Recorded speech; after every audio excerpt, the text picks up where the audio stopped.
Hey, what's up, guys? So I made a big blunder, which was actually not doing a great job of recording, meaning I didn't record the call. However, I am going to go ahead and record this right now so that you can be updated on what's going on while it's fresh in my mind so that we don't forget exactly what we talked about, which that will happen if I don't record this immediately. So first, apologies. And thank you for being patient as I re-record this because I forgot to hit the record button. But we had a lot of good conversations inside the chat on the Zoom call. We had about roughly almost 30 agents on that particular call. So I'm gonna hit a couple things. I'm gonna go through the common Q&As for you to have. So first thing is the first issue, the main issue that most people are having is if they're able to get their leads in, they're able to send a CMA, they don't know what to do next. What we're telling agents to do is make sure you're doing a couple of things. One is once you have the CMA, you can go drop off a hard copy of the CMA at the person's house. Text them, let them know you're coming by. They don't have to come to the door. You can drop it off at the doorstep, but just let them know that you're going to come by and drop off the CMA paper version. Get a pre-listing package. If you don't have a pre-listing package, make sure you go to either to one of the agent groups and go to the file section and type in pre-listing. I'm sure somebody has one. Customize it for yourself. Number two, either get them a nice card or a Starbucks gift card or whatever type of coffee shop or coffee mug or whatever, something cheap that just shows a token of your appreciation for them considering working with you. And then beyond that, make sure that they're being updated every single day or every single week on their home value and see if there's anything else they need. So that's after somebody says yes, you get them the CMA. What's the next steps? Those are ways to go ahead and continue following up.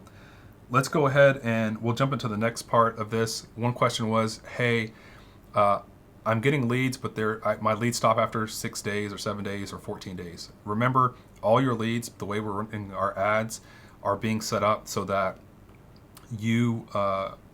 we have to run it for a lifetime budget inside of Facebook. That means that your leads will come in really fast, and there's no other way for us to run it because $99 is not a lot of money to spend on ads. And we have to run it that way so your leads will come up front, but that gives you, the rest of the month to follow up with your leads and make sure your systems are set up properly. And the other thing that we talked about on the call, excuse me, was remember all this money goes to ad spend. So if you want more money to go to your ad spend, all you have to do is calculate $99 divided by the number of leads you got. So if you want more leads, you know how much your leads cost. So you can just decide how much you want to spend. You tell us, we'll make sure to get you an invoice that goes to ad spend.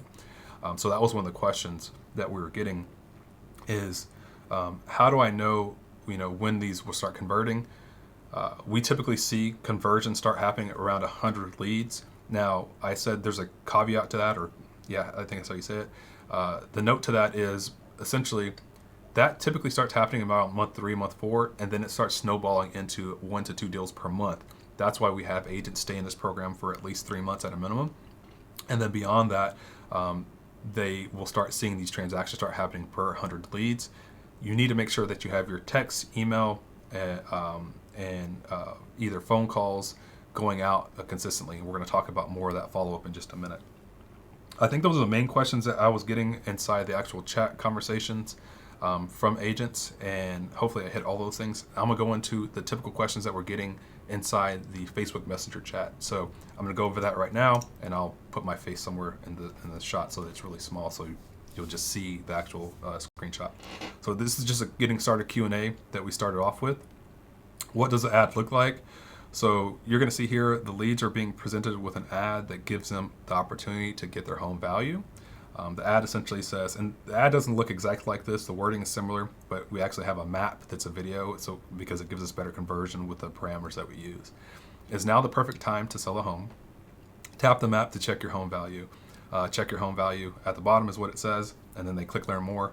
And then from there, the next thing that we're seeing very often is what questions are in the ad form.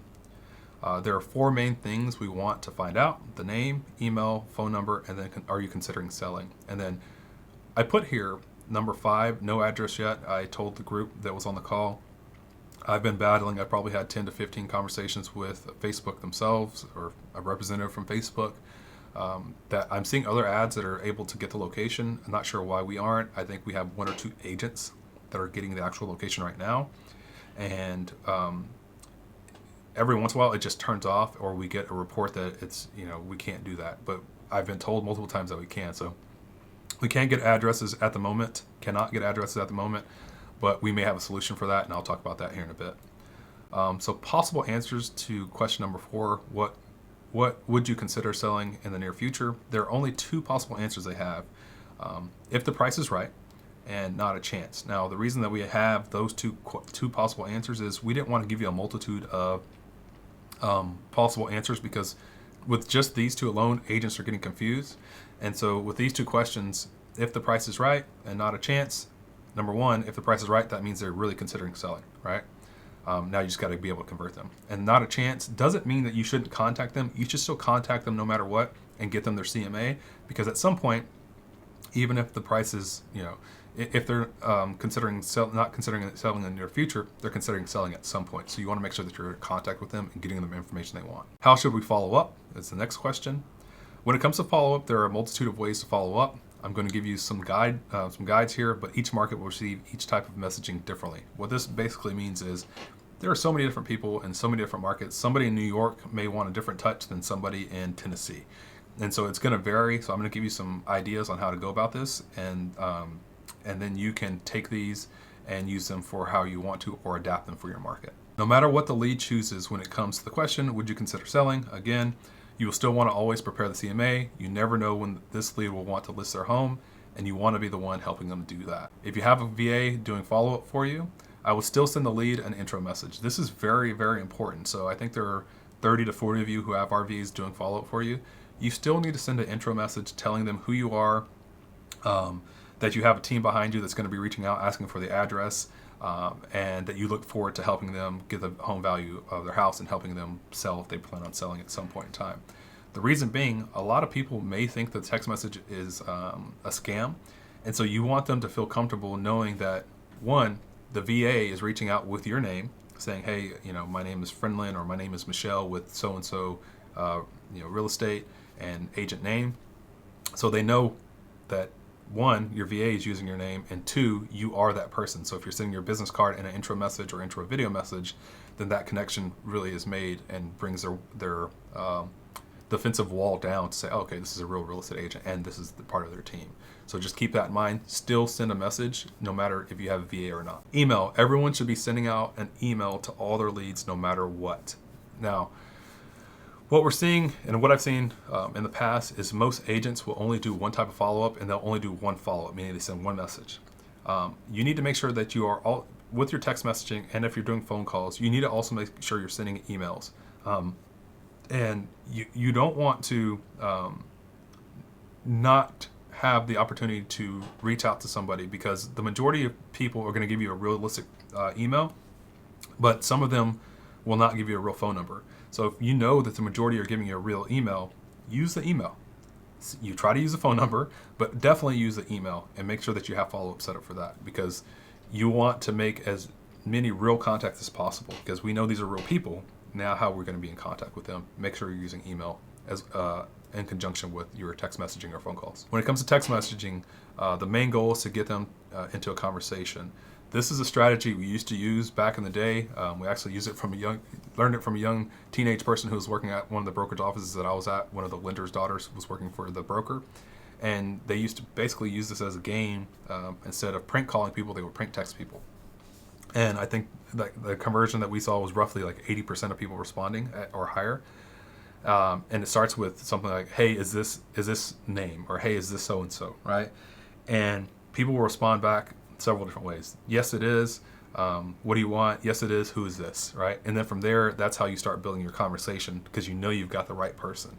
And it's a really good way to actually then go into the next part of your conversation, your quote-unquote selling conversation, or letting them know, hey, I got your email from Facebook or wherever you got their information, and noticed that you wanted a home valuation, or saw that you wanted a home valuation. And then you get the address and whatever information you need. But start off with, hey, is this name, is a good way to start off with. Additional follow-up. This is if you've followed up with them 2 or 3 times and you're like at the 4th time and via text message or email, this is a good message to send. Michael in the group, I think Michael Guzman, if I'm not mistaken. I have a friend named Michael Guzman, so I have to make sure it's the right name. But anyway, Michael in the group, use this, and he's got somebody that is considering downsizing. So they have a house, they're going to sell it at some point, and he is probably going to be the agent, and then they're going to buy another house. And so this additional follow-up is, hey, lead name, just wanted to check in one more time and see if you still wanted that free home valuation. I'm very pressure free, so feel free to reach out anytime if you do want one or have any questions. Really simple, but it's basically like, hey, you requested this, just making sure that you still want it. And that'll give you the ability to have a different conversation with them and get them to follow up if they really want the home valuation. Additional follow-up, make sure you're sending weekly newsletters. I recommend Ricky Caruth's Zero to Diamond training. It's free. It'll teach you how to do follow-up, and I think you'll find that very, very helpful when it comes to follow-up and doing weekly newsletters. Please do it. It'll help you convert more leads over time.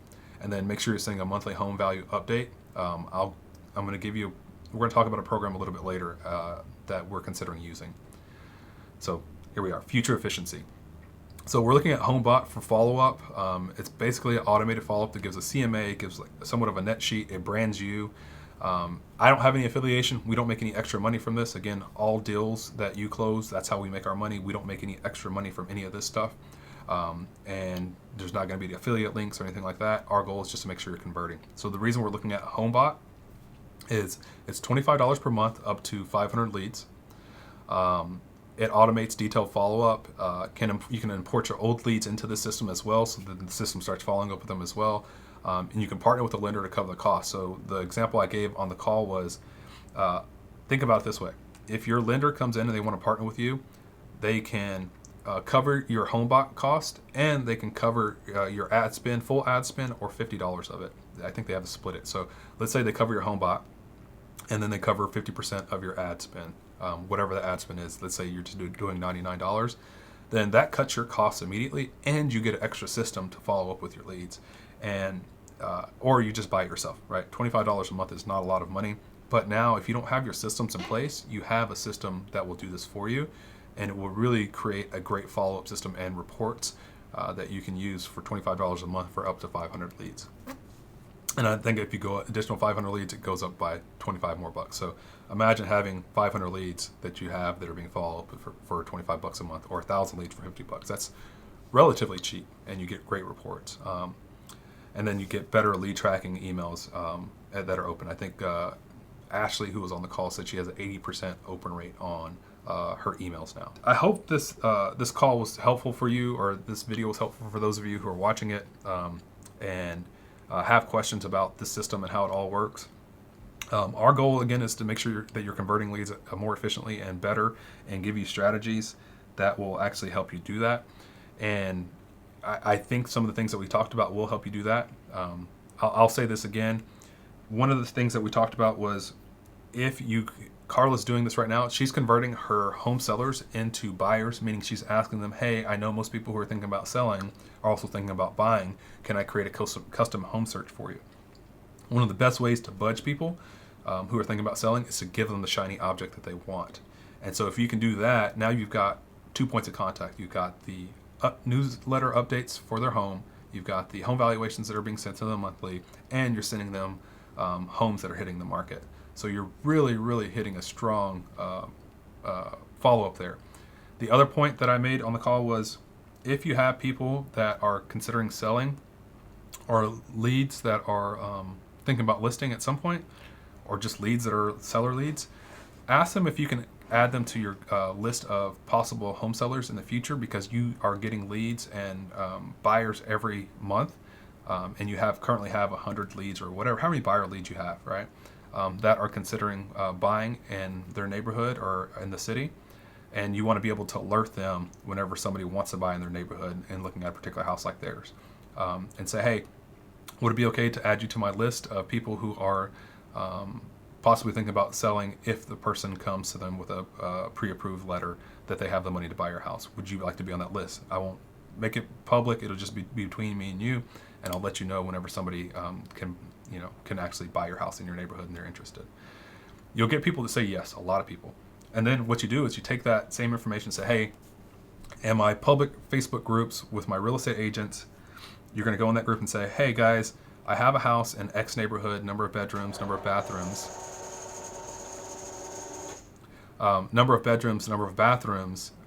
and they're considering selling. Do you have a buyer that's interested in this neighborhood that's pre-approved?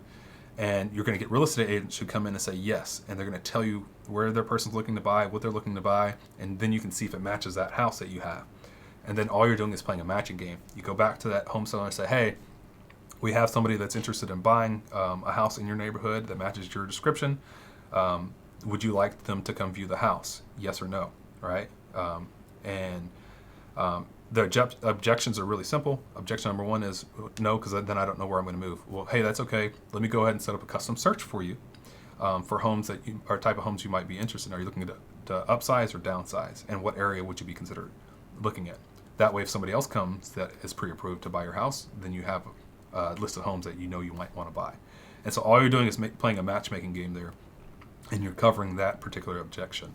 And so hopefully this helps some of you that are thinking about ways to follow up with people and thinking outside the box a bit.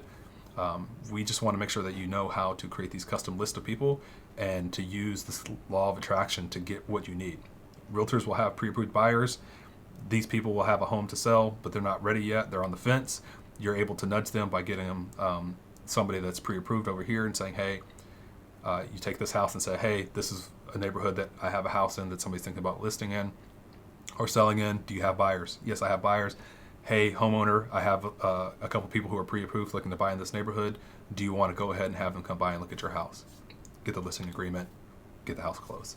Anyway, I hope this call was helpful. I hope this video was helpful for a lot of you that were wondering how all this stuff worked out. And I'll see you guys on the next call. Thanks.